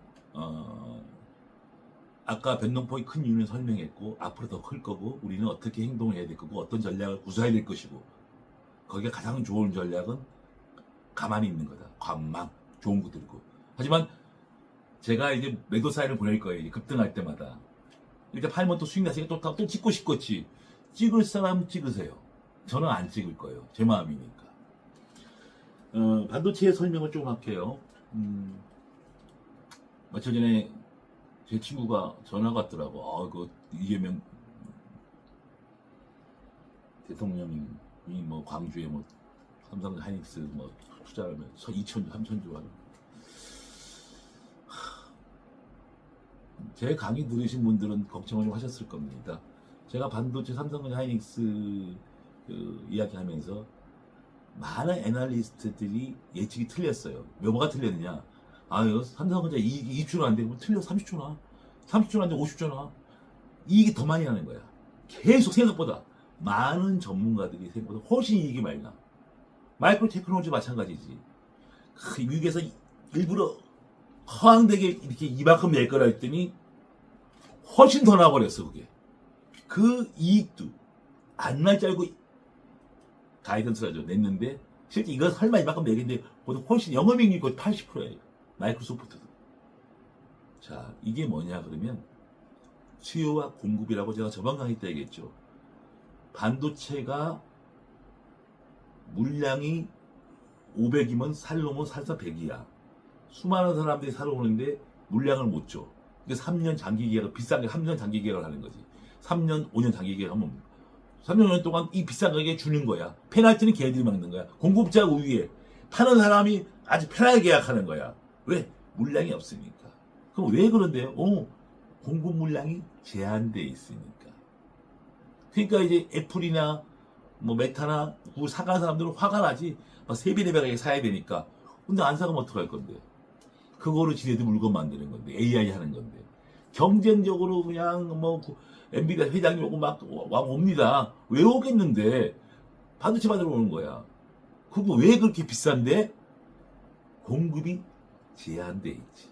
수요는 많은데. 그럼 증설하면 좋은 거네? 옛날에 2000년도 때 하이닉스가 100원까지 떨어지고 삼성전자가 4만 5천원까지 떨어진 적이 있습니다. 삼성전자가. 지금 삼성이 2천만 원, 저 1,800만 원짜리예요. 액면액분에서. 그때 하이닉스가 부도까지 났는데 왜 그랬냐면 반도체를 팔리니까 증설했거든. 근데 사는 쪽이 줄어드니까 반도체의 소재는 모래물이잖아. 원가가 거의 없는 거야. 공과잉 돼버리니까 사는 사람 없으니까 막 생산은 많은데 아무도 안 사. 어떻게 되겠어? 그 적자가 어마어마하게 나서 결국 하이닉스가 100원까지 떨어지고 부도가 났죠. 삼성전자 4만 5천 원까지. 지금은 2천만 원 하는 주식이. 그 반도체는 투기 사업이라고 그러죠. 한번 공과잉 걸리면요 부도까지 납니다. 웬만한 기업은 다 죽고 그 당시에 웬만한 반도체 다 죽었죠. 다 죽었죠. 공과잉처럼 무서운 게 없는 거예요. 지금 AI 때문에 반도체가 몇 년 전에 불황을 타다가 살아났단 말이에요. 엄청나게 좋아지는데 이제 용인 공장도 빨리 완공하라 그러고 저기 몇천억 투자해서 어마어마한 메모리 공장을 지으면 좋죠. 국가적인 고용도 되고 지역사 발전도 되고 소비도 늘어나고 지방 경기는 많이 좋아지겠죠. 지방 경기는 그게 부메랑이 될 수 있죠. 그 삼성전자 하이닉스는 그것 때문에 엄청난 몇 년 뒤에 피해를 볼 수가 있죠. 그냥 피해 보는 게 아니라 어마어마한 피해를 보는 거죠. 과거의 사례도 그랬고 공급 과잉에 걸리면요 반도체는 거의 죽습니다. 지금 석유화학 공과잉이죠. 주가가 10분의 1 됐죠. 그래서 석유화학은 해도 제품이니까 이거는 반도체잖아. 투자가 아니라 부도가 날 수가 있는 거야. 반도체는 굉장히 위험한 사업이에요. 돈도 많이 벌지만 그 많은 공장 용인 공장을 좀 늦게 지면 어때? 반도체가 생산이 작을 때는 그 단가가 몇 배씩 올라가기 때문에 그 영업이익률이 하이닉스가 매출의 90조에 순이익 70조야. 80% 영업이익률이야.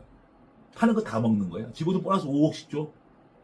그게 반도체 사업이에요. 근데 공과에 걸리면요 죽는 겁니다. 지금 삼성전자 SK 회장님들이 왜 증설 안 했겠어? 증설 안 했어. 이번에 올 좋을 때도. 왜? 공급을 줄여서 가격을 비싸게 받는 거지. 그래서 충분히 회사가 엄청난 2분기 3년에 100조가 이익 난다고 합니다. 근데 그것도 줄이려고 너무 많이 하면 또 노조에 돈 달라 그러지, 정부에서 뜯어가지, 또 나눠 먹자 그러지, 그냥 돈보다 다 뺏어갈라 그러지. 그러니까 삼성전자 하이닉스가 이익을 순이익을 줄이려고 최선을 하고 있답니다. 참 이게 비극적인 나라야. 돈을 많이 벌면 서로 뺏어갈라 그러니까 말한 대로 또 깜빡 보내버리고 깜빡 보내버려.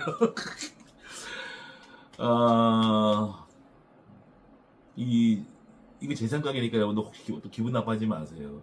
이 증설은 나중에 엄청난 부작용이 날 겁니다.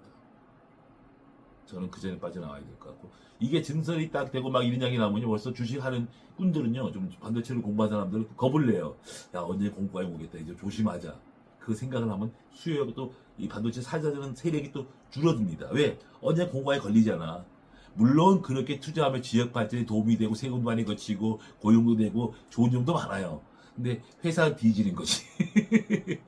근데 그게 뭐 지금 일어난 일은 아니죠. 공장 이제 몇 년 걸리니까.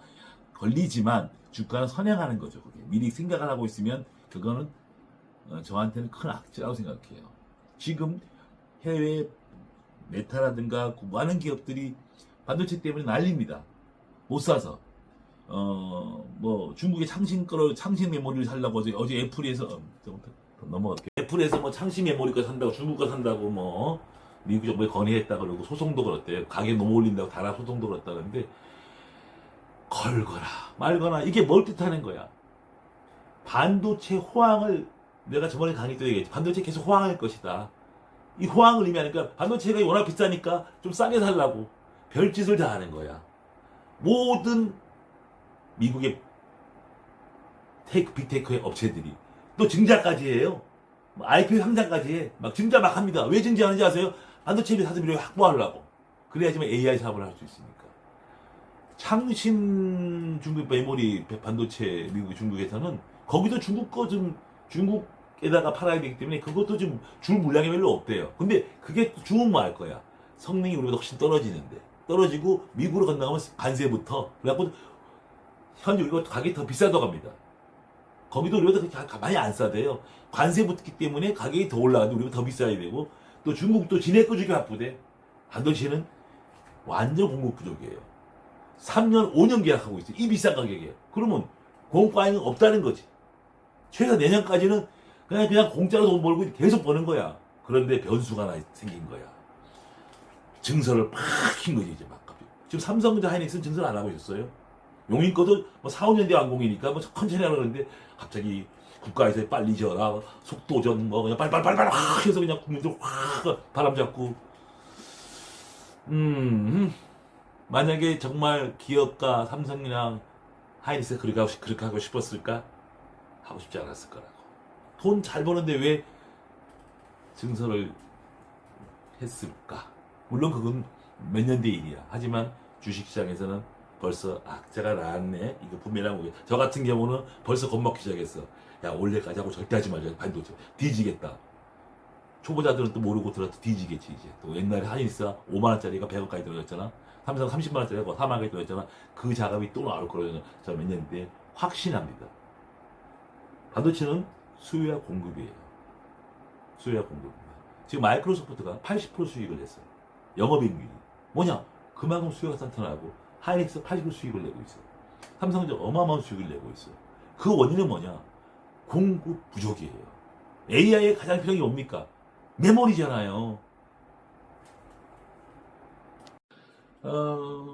종합지수가 앞으로 전망이 좋으냐 안 좋으냐의 가장 중요한 팩트 중에 하나가 금리가 되겠죠. 금리. 여러분 아시잖아요.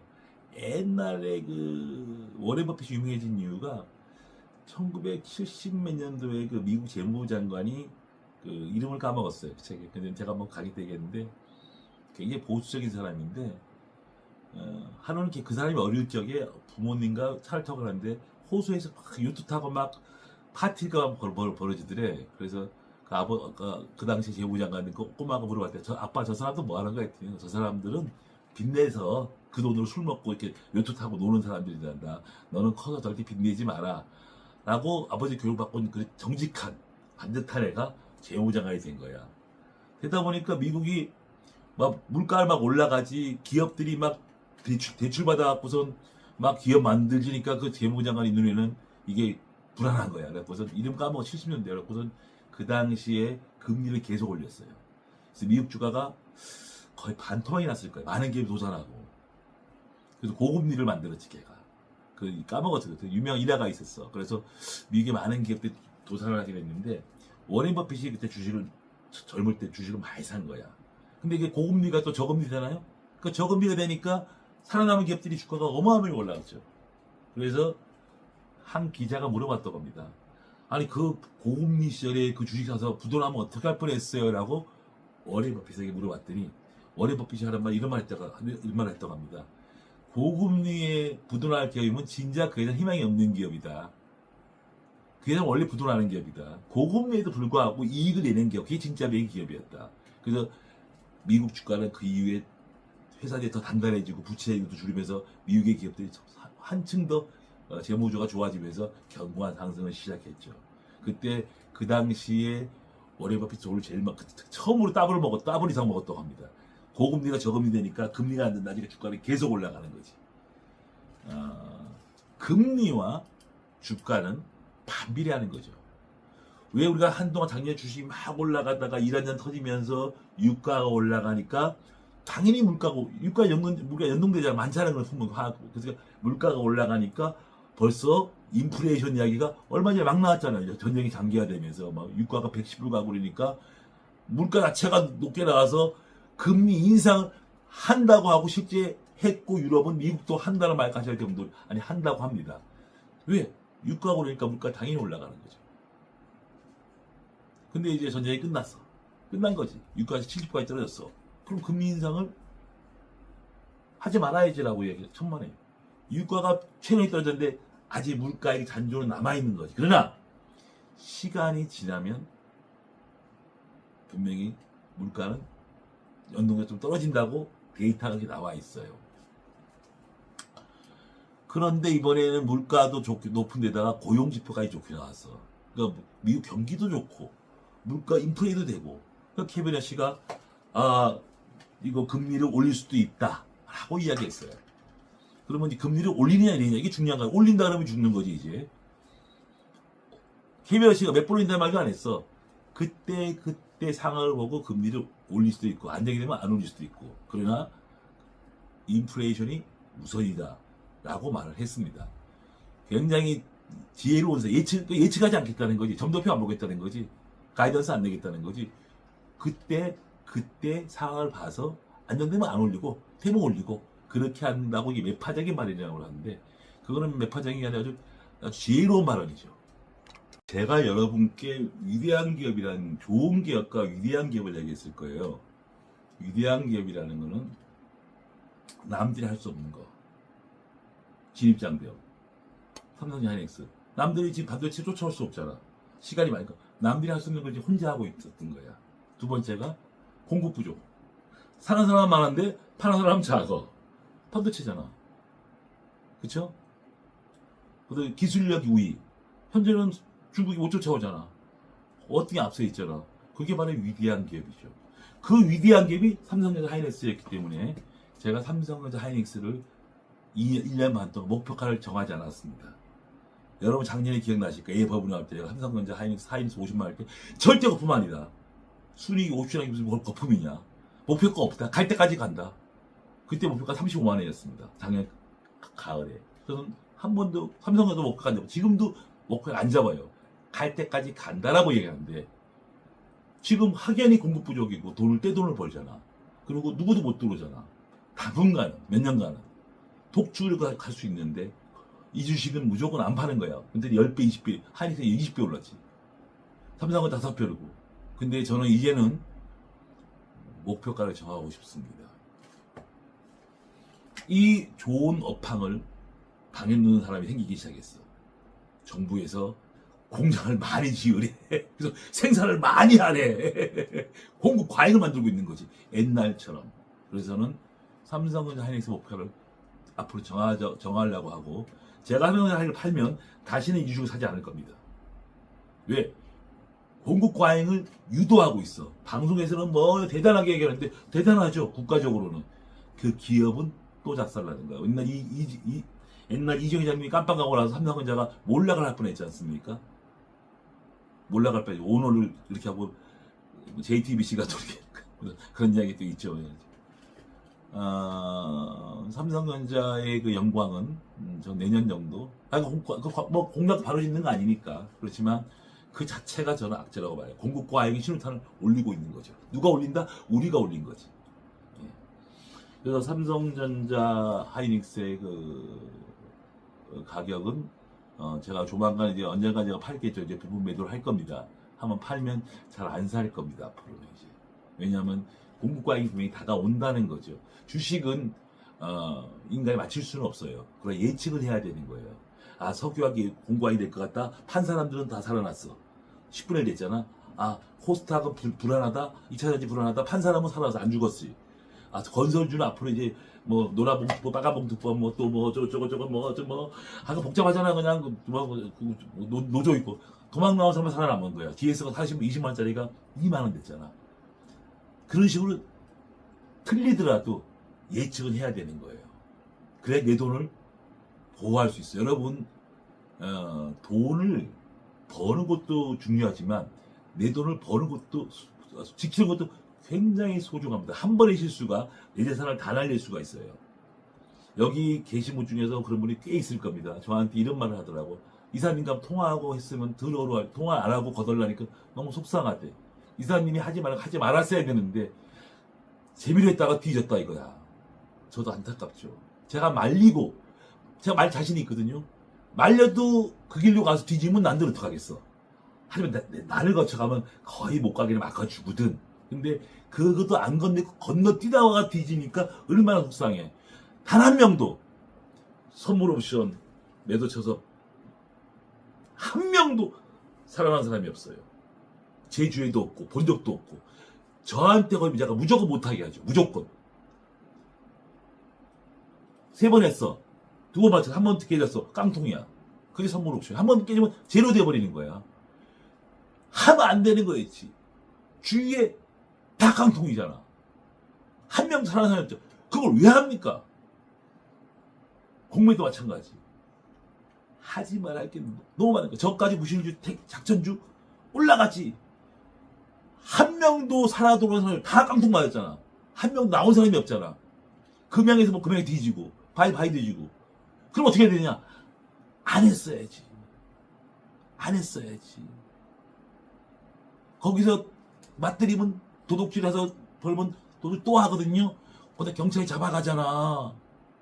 한 번 도둑질하면 또 도둑질하고 싶어진다고. 안 했어야지. 이기는 게임이 있는데 왜 쉽게 나쁜 짓을 하냐고. 여기서 하면 가만히 이기는데. 물론 속도는 늦어. 이거는 도둑질하니까 빨리 벌지. 이기는 게임을 하셔야 됩니다. 이기는 게임. 반도체 얘기는 왜 이게 나오는지 모르겠다.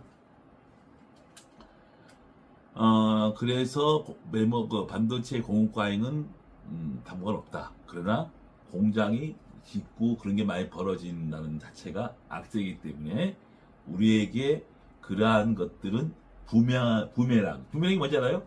비행도 네티도 반도체를 보면 반도체 뒤지는 거야. 그게 원래는 한 4, 5년간 안 오는 건데 이제는 어쩌면 내년부터 다가올 수 있어. 왜냐면 주가는 미리 올라가. 미리서 반영되거든. 서서히 그거 하다 보면 이제 주가는 저 겁나거든. 그래서 제가 이런 말 해도 될지 모르겠습니다만은 반도체가 몇 년 뒤에 다 거지 만들 수 있어요. 공급 과잉으로. 지금 석유화학, 철강, 건설, 등 섬유 이런 것처럼 그런 날이 옵니다. 그 원인은 한 가지예요. 공급 과잉입니다.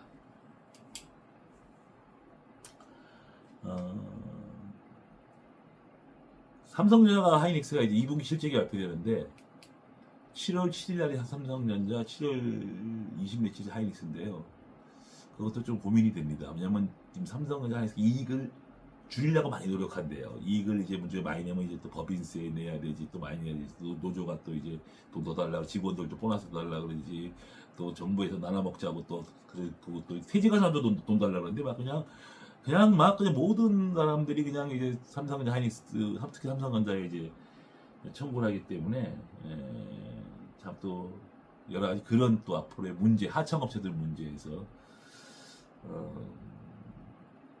우리나라 사회가 돈이 많이 벌리면 질투와 시기의 대상이 되죠. 너무 잘 벌면 또 깜빵하는 수도 있어. 이유 없이 깜빵하는 경우도 있어. 잘못한 것도 없이. 이유는 뭐냐? 돈을 많이 벌어서.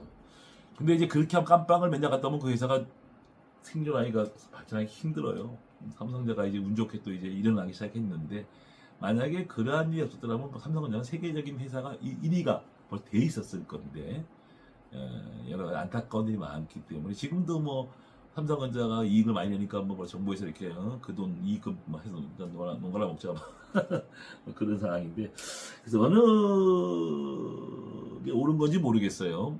근데 제 생각이니까 여러분들 또 욕하지 마세요. 저 새끼는 완전 자본주의다라고 생각할 수 있지만 그렇죠. 자본주의가 강한 사람이죠. 어느 게 옳은지 모르겠는데 아무튼 삼성전자 하이닉스의 매도 타이밍은 이제 다가온다고 봐야 돼요. 왜냐면 그 악재가 이제 나타나기 시작한 거. 우리가 돈 많이 벌면 사람이 로마도 계속 망했다 하더라고. 로마도 처음에 열심히 일하고 막 강대한 나라가 이제 잘 살게 되고 이제 막 술 먹고 향락에 빠져서 이제 막 기울잖아. 이렇게 나라가.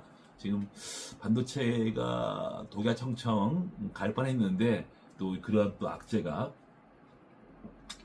어마어마한 증설 나오기 시작. 그 물량이 감당할 수도 있고 못할 수도 있는데 저는 못한다 이겁니다. 그러면 반도체는 조금만 공급 관리돼도요 수직으로 살아갈 수 있어요. 물론 다음의 일이지만 지금의 일은 아니지만 주가는 그런 거에 민감하죠. 저것 봐라 증설하네. 조심해야지. 사는 사람이 좀 주춤합니다. 이게 그런 시점인데 물론 나보다는 아직은 올라가는데 이제는 매수보다는 조금 급등할 때마다 매도 쪽으로 좀 전략을 바꾸는 게 좋지 않을까 생각합니다. 케비너 씨는 트럼프 사람이에요. 트럼프가 금리 인하를 엄청 하고 싶어 하잖아. 결국은 케비너 씨는 트럼프가 임명한 사람이기 때문에 케비너 씨는 알고 있죠. 왜? 아니 유가가 70% 됐으니까 물가 당연히 떨어지면 봐 내가 상하보다 했잖아. 물가 이제 안 올랐으니까 뭐 금리 인상하지 마. 그때 한다고 얘기했죠. 그 케비너 씨는 알고 있을 거라고. 그리고 고용 지표가 좋게 나왔는데 미 경기 좋아. 개뿔 월드컵 경기잖아. 월드컵이 있으니까 좀 좋아진 거. 이제 미국이 고용 지표 둔화될 될 거라고. 그러면 케비너 씨 이러겠지. 고용이 안 좋네. 금리 내려야겠네. 그게 트럼프가 하던 말이잖아. 저는 그렇게 될 거라고 봅니다. 그래서 케비너 씨는 어떻게 하겠다고 말을 하지 않았어요. 그때 상황을 보는데 인플레이션이 강하면 금리 올리겠다고 했습니다. 그럼 그 인플레이션 안 되면 어떻게 할 거냐? 내리겠다는 거죠. 저는 미국 금리 안 오른다고 생각합니다. 제가 강의 때 얘기했잖아요. 유가가 떨어지면 물가가 떨어진다. 나중에 몇 달 뒤에. 그렇게 몇 달 뒤에 물가 떨어졌네. 그거하고 금리 인상하지 말래니까 고용지표가 안 좋게 나왔네. 야 금리 인하하자 라고 할 수도 있다는 거죠. 그러니까 미리 인상하겠다 이런 말을 하지 않은 거예요. 인플레이션 심하면 금리 인상하겠다. 안정되면 인하하겠다는 말도 한 거라고 지금. 근데 지금 지표는 물가지표 높게 나왔단 말이야. 고용지표 좋게 나왔단 말이야. 인상으로 나오는 거지. 근데 그거는 일시적이라는 거죠. 저는 제가 이란전이 빨리 끝날 것이라고 생각했는데 제 생각이 틀렸습니다. 이 금리 전망은 또 제가 해봅니다. 금리는 미국 안 올릴 거다. 오히려 몇 달 뒤에 떨어뜨릴 거라고 저는 생각합니다. 그러면 금리가 떨어지고 유동성도 풍부해지는 거죠. 그래서 증시는 아직은 상투가 아니다. 끝난 게 아니다. 유동성이 또 보강될 수 있다. 그 다음에 금리를 올린다 그래도 한 번 정도 못 올린다. 왜? 물가가 안정될 건데 어떻게 올려요? 고용은 월드 끝나고 고용이 줄 텐데. 그래서 한 번도 안 할 수도 있고 한 번밖에 못 할. 그러니까 제한된 금리 인상이라는 거죠. 그래서 이 시장은 끝나지가 않았는데 단점이 있다면 외국인 기관, 연기금 매도 물량을 개인이 지금 혼자 다 돈이 갈 데가 없으니까 받아내고 있는데 그 돈의 한계 때문에 자꾸 이걸 파고 이쪽으로 얹어버리면 그 차별화가 더 심해지는 거죠. 이제 이 변동은 더 심해지는 거죠. 거기다가 정부가 또 증설까지 한다 그러니 이제 주도주가 또 바뀔 수도 있는 거고 뭐 금리 내면 또 증권주가 올라가겠지. 그것도 우리 굴로 달라붙으면 되는 거지. 반도체는 좋은데 먹구름이 서서히 올라가고 있어요. 누가 올린다? 우리가 먹구름 만들고 있는 거야. 지금은 증설을 논할 때가 아니었어요. 더 많은 돈을 벌고 내년쯤에 그 이야기를 하는 게 맞지 않았나라고 생각합니다. 넘어갈게요. 마지막 강의로 할게요. 향후 증시 전망은 우리 이런 걸 다 포함했을 때는 조금 더 올라갈 수 있다. 변동폭은 크더라도 올라갈 수는 있다. 금리가 가장 중요한 팩트니까. 반도체도 아직 공급 과잉은 아직 아니고. 그게 주도니까. 증권주도 실적이 좋고. 금리 인하하면 또 증권주 수혜가 되니까 충분히 아직은 여력이 남았는데 이제 윗자리게 보이기 변동폭도 크지. 또 증설도 하지. 윗자락은 보이는 거야 이제. 우리가 그동안은 끝없이 달려갔는데 이제는 이게 10,000포인트는 좀 힘들지 않을까라는 생각을 한번 해봅니다. 여러 가지 우리가 너무 잘 나가면 또 이렇게 뭐 많이 달라붙잖아. 쓸데없는 또 이거 달아서 날아먹자 그러고 막 노조 되게나 뭐 그런 것들이지. 원래 로마 제국이 망할 이렇게 망했잖아요. 그렇죠? 변동성이 큰 장세에서는 큰 돈을 벌 수 없어요. 그리고 과거에도 현재에도 미래에도 주도주에 들어가지 않으면 돈을 벌 수가 없어요. 앞으로도 그럴 겁니다. 그래서 반도체 다음에 주도주는 뭐냐? 뭐 그건 그때 가서 생각하면 되는 거니까 아직은 반도체 주도주를 꺾이지 않았다. 지금도 비중은 그대로 유지하시면 돼요. 반도체 50%, 지금 모두 30%, 나머지 왔다 갔다. 그때 틀린 거죠. 지금 제일 조심할 게 여러분들이 조심할 거는 우리가 왜 바이오에 다 죽었습니까? 우리 2차 대전 왜 죽었습니까? 대부분 다 전기태 맞아 죽고 뭐 어디 다 걸려서 그 사람들한테 물어보면 너 왜 그랬니? 그리고 방송 보고 말이야. 하나같이 방송 보고 뒤졌다 그럽니다. 99.9%가. 인간은 그럴 수밖에 없죠. 귀가 얇고 욕심이 많잖아. 두려움이 많잖아. 방송 들으면 근데 그 방송은 그렇게 말을 해야 돼. 자, 그리스가 부도났어. 예를 들어서 옛날에 그리스 사태 아시죠? 그리스 부도나고 죽거나 무슨 상관이 있냐고. 그리스 부도났다고 방송에서 난리가 난다. 막 유럽까지 번진다고 아니 그리스가 세계 차지하는 0.002% 됐는데 그게 지나가면 부도났어. 어쩌라고. 근데 주가 요동을 칠 거야. 방송에서 막 그리스가 돈을 못 막았습니다. 큰 난리 났습니다. 그게 무슨 상관이야 그게. 근데 주가는 폭락을 해. 그게 방송이에요. 여러분 뭐 농구기관 보세요. 막 그냥 아나운서가 막 슛골이 뭐 그냥 대한민국 독립한 것 같이 막 난리를 치고 그냥 골 한 번 넣은 거밖에 없는 거야. 그게 방송이야. 기자는 그렇게 얘기하는 거예요. 조금만 좋으면 이만큼 좋게 얘기하고 좀 나쁘면 막 아주 나쁘게 얘기해야 돼. 그래야지 많이 시청하잖아. 그러면 시장이 두려워. 그러면 방송 기자는 더 불안하게 만드니까 막 내일 곧 전쟁 다 죽을 것처럼. 아니 코로나 터졌어. 어쩌라고. 근데 막 방송 보면 다 죽는 거야. 전 인류가 다 죽는 거야. 감기인데. 이란전 터졌어. 뭐 곧 3차 대전이 일어날 것 같으면 얘기해. 러전도 터졌어. 막 러시아 뭐 핵부터 터질 것 같아. 그렇게 방송을 합니다. 그러면 주식 갖고 있는 사람들은 불안하지. 방송에서 저렇게 무섭게 하고 주가 떨어지니까 팔았어. 근데 이게 또 계속 올라가네. 그럼 보고만 이제 또 방송 더 올라간다. 방송이 난리가 나. 방송에서 더 올라간다고. 그럼 또 미쳐 또 들어가. 몇 번 그러면 손 다 털지. 그리고 하는 말 있지. 주식하지 말자. 가훈. 과거에도 그랬고 현재에도 그랬고 미래에도 그럴 겁니다. 방송, SNS, 유튜브, 언론 모두 언론은 원래 그런 거예요. 제가 사원 때, 대리 때, 과장 때 쭉 다니면 그 수많은 사람들 물어봅니다. 당신은 왜 깜짝 맞았어? 지금 저희 선배도 계속 모범 방송 보고 주식한대. 종목 공통지어 찾아갖고서 99.9%가 방송 보고 주식했다고 합니다. 결과는 다 날렸어. 한 번 먹고 한 번 깨주고 한 번 먹고 한 번 깨주고 이러다 보니까 다 날렸어. 돈 또 갖고 왔어. 또 똑같이 계속 하고 있는 거야. 방송은 방송일 뿐이야. 그들은 항상 하는 말 있잖아. 맨 마지막 말 있잖아. 본 방송은 투자의 참고상이지 책임 못 져불어. 가능한 방송을 멀리 하십시오. 객관적인 데이터로 냉정하게 대처하셔야 돼요. 여러분의 돈을 벌어주는 사람, 여러분의 멘탈을 지켜주는 사람, 그 사람한테 가셔야 돼요. 방송은 여러분의 멘탈을 더 부숩니다. 좋으면 헷가닥하게 해버리고 나쁘면 지옥까지 떨어뜨리는 건데 그렇게 될 일이 없잖아. 그렇죠? 인간은 거기에 넘어갈 수밖에. 여러분이 잘못이 아니라 인간은 그렇게 돼 있어요. 구조가. 욕심의 동물이고 두려움의 동물이야. 그래서 제가 이런 말 하죠. 전쟁이나 9.1 테러나 서프레임 모기지나 또 바이러스, 컴퓨터 이런 코로나 바이러스라든가 이런 악재가 엄청나게 많을 때, 위기가 올 때 쉽게 설명하면 미국 서프라임 모기지, 미국 은행이 부동할 때도 이런 말을 했죠. 단 한 번도 예외 없이 주가는 몇백 프로씩 올랐다. 2차 대전부터 시작해서 어마어마한 악재가 많이 나왔어요. 단 한 번도 떨어진 적이 없어요. 9.1 테러가 발생했어. 그때 주가가 8,000포인트, 12,000이 8,000 됐어. 하루 만에. 그 8,000이 5만 포인트 갖고. 우리는 IMF도 마찬가지고. 악재인이 주식은 어마어마하게 올라갔어. 단 한 번도 안 올라간 적이 없어. 그럼 우리는 어떻게 되냐? 악재 때, 외부 악재 때 주식을 사야 되는 거야. 외부 악재는, 위기는 노 마크 찬스가 되는 거지. 단 한 번도 떨어진 적이 없어. 이번 이란전도 마찬가지야. 터지니까 올라갔잖아. 우리 러전 때도 더 올라갔고, 걸프 때도 더 올라갔고, 코로나 때는 뭐 3배씩 올랐고, 단 한 번도 외부 악재의 주가 탄력, 떨어지면 탄력받았고 3배씩 올라가, 4배씩 올라갔어. 외부 악재는 절대 악재가 아니었다는 거죠.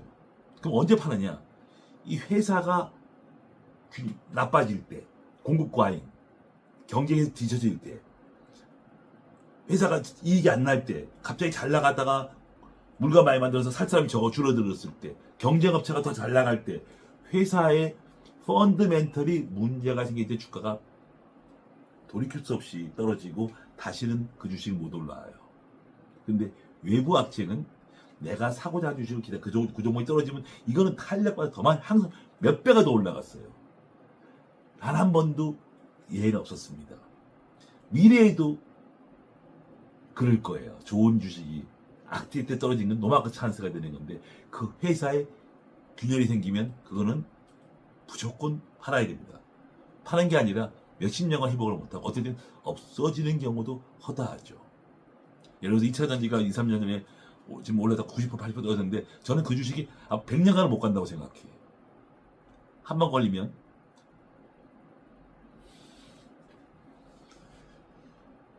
여러분들의 매매 원칙 습관을 바꾸지 않으면 여러분은 절대 부자가 될 수 없어요. 주식을 두려워할 필요가 없어요. 정도를 거두면. 언제 두렵느냐? 내가 야시시한 거 사고 이상한 거 테마주 사고 생각이 사다 보니까 폭 나가면 두려운 거지.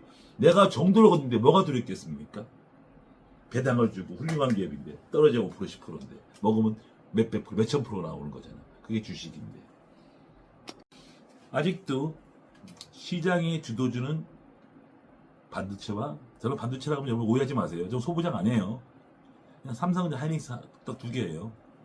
증권주는 주도주다. 그 이유가 뭔데? 실적이 너무 좋으니까. 실적이 너무 좋고 올라가는 모양이잖아. 아직도 삼성증권 아직도 21선 타고 있어요. 3만 원에서 지금 아직 11만 원 유지하고 있어. 아직 꺾인 거 아니야. 그 두 개가 아직은 주도주다. 그래서 아직도 그쪽은 유효하다라고 생각합니다. 안 올라도 괜찮아요. 그걸 지고 있는 사람이 내 돈을 보호할 수 있는 거예요. 변동폭의 큰 장세에서 오늘 요점은 금리는 앞으로 저는 안 올라간다고 생각합니다. 분명히 몇 달 뒤 6개월 뒤에 떨어진다고 생각해요. 그러면 호재가 되고 그래서 지금 기관 연기금 외국인 연기금은 주로 팔 거예요. 그걸 받는 개인이 한계는 자꾸 줄어든다. 그러니까 이거 주식을 팔아서 옮겨야 되는 거야. 그러니까 변동폭은 지금보다 훨씬 더 커질 수 있어요. 그러니까 잘못하면 깡통을 수도시가 될 수가 있어. 지수는 안 빠지는데. 그래서 철저히 관망과 샀다 팔았다. 요거 봐봐, 저거 봐, 요거 이런 말도 안 되는 사기꾼 같은 말을 하시면 안 돼요. 정도 걸으셔야 돼요. 내 돈을 보호하셔야 돼요. 그다음에 금리는 이제 안정화될 거고 반도체는 아직까지 주도주지만 그러나 증설로 인해서 그 상승의 한계는 다가오고 있다. 그게 없었으면 어째 목표가 또 안정할 수도 있었어요. 저는 광주에 가는 거 듣고 저는 생각을 바꾸기 시작했어요. 이제 고점을 얼마 안 남았구나. 그래서 금년 내 아니면 금년 내에 다 해치워야 돼요. 반도체 해치워야 됩니다. 그 정도로 보시면 되고 여러분들이 정말 부자가 귀족이 나이 들어서 풍요로운 경제 자유를 원하신다면 오늘 뭘 사고 내일 뭘 팔 걸 고민하지 마시고 내가 그동안 잘못된 습관이 뭔가를 깊이 있게 고민하고 그걸 안 고치시면 제가 특정인을 말하는 거 아니에요. 워낙 많으니까 10억을 하고 날리고 5억을 날리고 이사님 말을 들을 그 통화 한번 해보고 당할 걸 이런 후회를 안 하시려면 본인 스스로를 다시 한번 반성하고 그래도 하고 싶으면 또 저랑 생각이 틀리다면 이건 제가 말하는 건 다 제 생각이니까 저랑 통화 한번 하면서 거기서 하시면 저랑 대화하고 그리고 하시면 덜 억울하실 거예요. 덜 억울하실 겁니다. 제가 여러분보다 똑똑하고 잘난 건 없어요. 제가 여러분보다 조금 나은 거 하나가 있다면 45년의 필드에서 수많은 사람들이 죽어나가를 봤기 때문에 그 죽어나가는 사람이 되지 말라고 제가 강의하는 거예요. 또 극소수가 벌지만 그 버는 사람 대리 합류시킬 수는 있어요. 거기에 가장 중요한 건 뭐냐? 여러분의 생각과 여러분의 습관과 여러분의 그 버릇과 여러분의 교만을 바꾸셔야 됩니다. 바꾸셔야 돼요. 지금도 많은 분들이 성공을 하신 분들 꽤 있어요. 바꾸신 거지. 안 바꾸신 분들 쪽팔린 거 없어요. 바꾸셔야 됩니다. 고민하십시오. 여러분들께 하고 싶은 이거였어요. 변동폭 큰 장세에서는 원인은 이제 알았죠. 왜 변동폭 큰지를. 우리가 할 수 있는 대응의 능력은 관망입니다. 관망이고 전략은 팔면 잘 안 사는 거야. 주식을 지금부터는. 그래서 90% 주식을 가져가되 매도하면 그대로 현금 부여할 겁니다. 시장은 아직은 나쁘지 않을 것 같습니다. 오늘 시황 여기서 마치겠습니다. 감사합니다. 바이바이. 여러분 제가 꼭 드리고 싶은 말씀이 있어요. 여러분들 가끔 보면 저한테 이런 말을 하더라고. 이것도 바뀌지 않는 진실이에요. 지금 이제 선대인이라든가 배터리라든가 그동안 한 사람 다 유튜브 안 하고 도망가 어딘지도 몰라. 아예 안 해. 근데 우리가 예상했잖아. 더 도망갈 거라고. 왜? 3년 5년 동안 이걸 한 사람이 없으니까 다 도망가요. 결국은. 여러분들이 정말 여러분들도 주위에 여러분들 많이 또 현혹돼서 거덜나는 사람도 많잖아요. 남 말 듣고 정말 조심해야 할 거라고 가르쳐 드릴게요. 야 누구한테 갔더니 뭐 갔더니 세배 벌었어. 그 사람이 뭐 찍어준 거 큰돈 먹고 찍는 거서 먹어 라고 누가 얘기할까 하면 여러분들은 절대 거기 가시면 안 돼요. 여러분 신세차 조집니다. 자, 누가 그 사람 종목 잘 찍어 그냥 탁 찍으니까 탁 올라갔다 탁 파니까 탁 떨어졌다 그 사람 신이다. 절대로 거기 가지 마세요. 여러분 가산 다 털립니다. 있는 거 다 털리고 왜 털리냐면 제가 설명 안 하도 안 해요. 왜냐면 그 맛을 보면 또 그걸 또 하게 되면 나중에 그게 3대까지 그냥 있는 거 다 날리고 막 한바도 못 나와요. 그런 사람은 없어요. 없고 여러분들 돈을 지켜주는 사람, 돈을 가져갔는데 사지 마세요. 좀 기다리세요. 안 사죠? 사서 조금밖에 주식 안 사, 조금밖에 안 사죠. 좋은 주식으로 계속 현금을 보유하고 안 사주는 사람. 그리고 떨어지면 또 팔자고 막 졸라 떨어지면 막 미안하다 팝시다로 손해보고 파는 걸 좋아하는 사람. 여러분의 재산을 보호할 사람은 바로 그 사람이에요. 덤벙덤벙 주식이나 펀드나 투자하는 게 아니라 정말 심사숙고 생각하고 떨어지는 거를 손해보는 거를 팔게 하는 사람. 여러분의 진정한 관리자 그 사람이에요. 여러분이 가장 조심해야 할 적은 찍었는데 올랐어. 그 6개월 뒤에 똑같이 이야기해 줄게. 6개월 뒤에 그 찢어주기 이 새끼 만나면 죽여버린다 그래 전부 다. 그 새끼 만나면 그 사람 도망갔대. 죽여버릴 거래. 얼마 전에 찍기 잘한다고 했던 사람이 1년 지나면 하나같이 하는 말이 그 새끼 만나면 찢어 죽여버릴 거라고. 다 똑같은 말이에요. 여러분이 제일 조심할 거는 야, 그 사람이 찍어주고 올랐어. 그 사람 주식 귀신인가 봐. 절대 가지 마세요. 이 방에도 많이 몇 분 계셨죠. 그거 전파시켜야 돼요. 여러분 정말 큰일 납니다. 그거. 여러분의 돈을 보호할 사람은 손해본 걸 팔게 하는 사람. 그리고 크게 안 먹어도 여러분이 10억 가져가면 한 5천만 원, 1억만 투자를 9억을 안 사고 있어. 펀드 안 들고 있는. 이 사람이에요. 이 사람이에요. 그래서 떨어지니까 자 10억에서 1억 투자 10% 깨지면 1% 깨진 거 아니야. 이거 팝시다. 불안해요. 라고 말하는 사람. 그 사람이 훌륭한 관리자고 똑똑한 사람이에요. 여러분의 돈은 그 사람이 관리해야 되는 거야. 여기 점장이 사기꾼들 많아요. 인간은 맞출 수가 없는 게 인간이에요. 인간이 할 수 있는 거는 우리가 최고 잘할 수 있는 거는 손해 안 보고 운용하는 거예요. 워렌 버핏 대가도 1년 반 동안 현금이 60% 들고 있습니다. 그렇게 주가가 올라도 그 사람이 진짜 백이에요. 절대 손해 안 보잖아. 매년 벌잖아. 근데 인간은 욕심의 동물이거든. 찍어서 마치라. 있죠, 있기는. 누구? 사기꾼. 그럼 당하면 내가 다 날려. 누구 잘못이야? 근데 또 가 거기에 그 사기꾼한테. 이번에 맞겠지. 사기치어 죽겠지.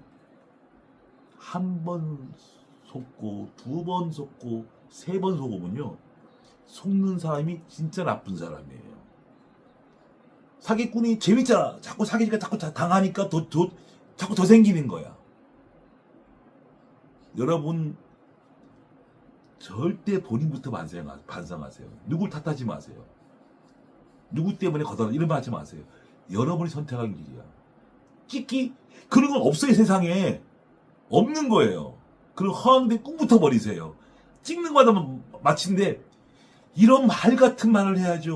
뭐 안진뱅이가 저 스님인데 밤에 주식이 보이고 1년 한 달에 30%씩 배당을 준대. 투자한 금액이. 이런 말도 안 되는 이야기. 옆집 아저씨가 하루에 8%씩 벌어준대. 이런 그런 건 없어요. 그런 생각을 하는 여러분들이 문제가 있는 거예요. 다시 한번 여러분 스스로가 반성하세요. 내가 올바른 자세가 돼 있나? 과연 내 그 자세가 돼야지만 여러분은 귀족과 부자가 될 수 있는 거야. 본인은 사기꾼한테 같이 사기치자 그러면서 나는 부자 되고 귀족 되고 싶어요. 귀족은 사기치지 않습니다. 올바른 길을 가세요. 정석 투자 가세요. 복리 개념으로 가세요. 주식은 절대 무섭지 않습니다. 여러분들이 스스로가 야식거리 한 거 또 내가 먹었던 종목을 꼭 팔고 나면 꼭 그 종목 다시 사요. 또 먹었다 그런 이유로. 여러분 팔고 나서 그냥 잊어버리세요. 팔고 떨어지면 또 좋다고 또 사. 그런 버릇. 한번 팔면 끝내세요. 뭐 7탕, 8탕 뭐 적당하고 하세요. 그거. 내 잘못된 버릇, 습관 다시 한번 잘 생각하시고 내가 과연 올라가는 걸 꺾은 적이 있나? 떨어진 걸 못 탔나? 못 타면 안 된다 그랬잖아. 그런 걸 다시 한번 반성하세요. 진짜 끝낼게요. 바이바이.